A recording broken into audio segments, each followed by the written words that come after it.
My fellow Americans, this is Liberation Day, waiting for a long time. April 2nd, 2025 will forever be remembered as the day American industry was reborn, the day America's destiny was reclaimed, and the day that we began to make America wealthy again. We're going to make it wealthy, good and wealthy.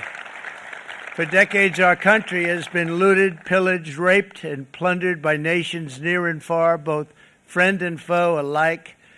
American steelworkers, auto workers, farmers, and skilled craftsmen, we have a lot of them here with us today. They really suffered gravely. They watched in anguish as foreign leaders have stolen our jobs, foreign cheaters have ransacked our factories, and foreign scavengers have torn apart our once beautiful American dream. We had an American dream that you don't hear so much about. You did 4 years ago, and you are now, but you don't too often, and for many years and decades even, you didn't hear too much about. Our country and its taxpayers have been ripped off for more than 50 years, but it is not going to happen anymore. It's not going to happen. In a few moments, I will sign a historic executive order instituting reciprocal tariffs on countries throughout the world. Reciprocal, that means they do it to us and we do it to them. Very simple. Can't get any simpler than that. This is one of the most important days, in my opinion, in American history. It's our declaration of economic independence. For years, hardworking American citizens were forced to sit on the sidelines as other nations got rich and powerful, much of it at our expense. But now it's our turn to prosper, and in so doing, use trillions and trillions of dollars to reduce our taxes and pay down our national debt, and it'll all happen very quickly. With today's action, we are finally going to be able to make America great again, greater than ever before.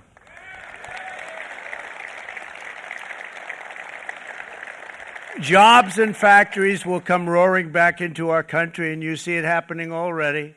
We will supercharge our domestic industrial base. We will pry open foreign markets and break down foreign trade barriers.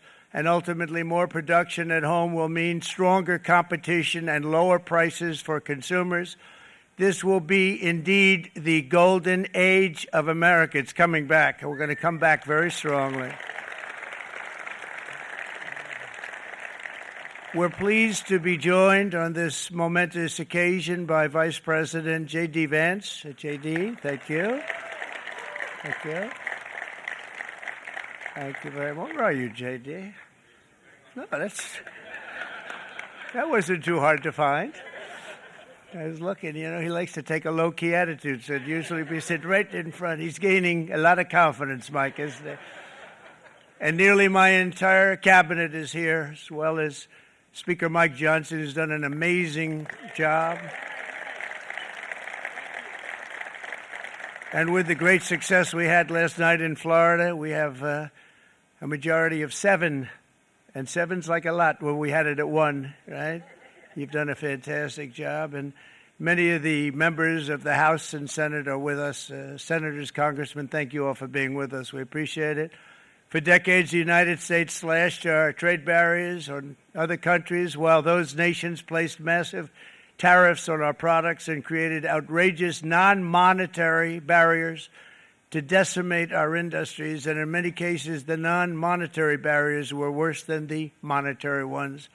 They manipulated their currencies, subsidized their exports, stole our intellectual property, imposed exorbitant VAT taxes to disadvantage our products, adopted unfair rules and technical standards, and created filthy pollution havens. They were absolutely filthy, but they always came to us and they said, we're violating, we should pay for it. It's all detailed in a very big report by the U.S. Trade Representative on Foreign Trade Barriers, and I'll just hold it up for you. It's available, and you don't have to pay too much. As I understand it, you'll pay nothing. It's a lot of work for something, actually, because it's a special book. It's very Frankly, it's very upsetting when you read it, when you see what people have been doing to us for 30 years. This all happened with no response from the United States of America, none whatsoever. But those days are over. Let me offer just a few examples of the vicious attacks our workers have faced for so many years. The United States charges other countries only a 2.4 tariff on motorcycles. Meanwhile, Thailand and others are charging much higher prices, like 60%. India charges 70%. Vietnam charges 75%, and others are even higher than that. Likewise, until today, the United States has for decades charged a 2.5 tariff. Think of that, 2.5% on foreign-made automobiles. The European Union charges us more than 10% tariffs, and they have 20% VATs, much, much higher. India charges 70%, and perhaps worst of all are the non-monetary restrictions imposed by South Korea, Japan, and very many other nations. As a result of these colossal trade barriers, 81% of the cars in South Korea are made in South Korea. 94% of the cars in Japan are made in Japan. Toyota sells 1 million foreign-made automobiles into the United States, and General Motors sells almost none. Ford sells very little. None of our companies are allowed to go into other countries. And I say that, friend and foe, and in many cases the friend is worse than the foe in terms of trade. But such horrendous imbalances have devastated our industrial base and put our national security at risk. I don't blame these other countries at all for this calamity. I blame former presidents and past leaders who weren't doing their job. They let it happen, and they let it happen to an extent that nobody can even believe. That's why, effective at midnight, we will impose a 25% tariff on all foreign-made automobiles.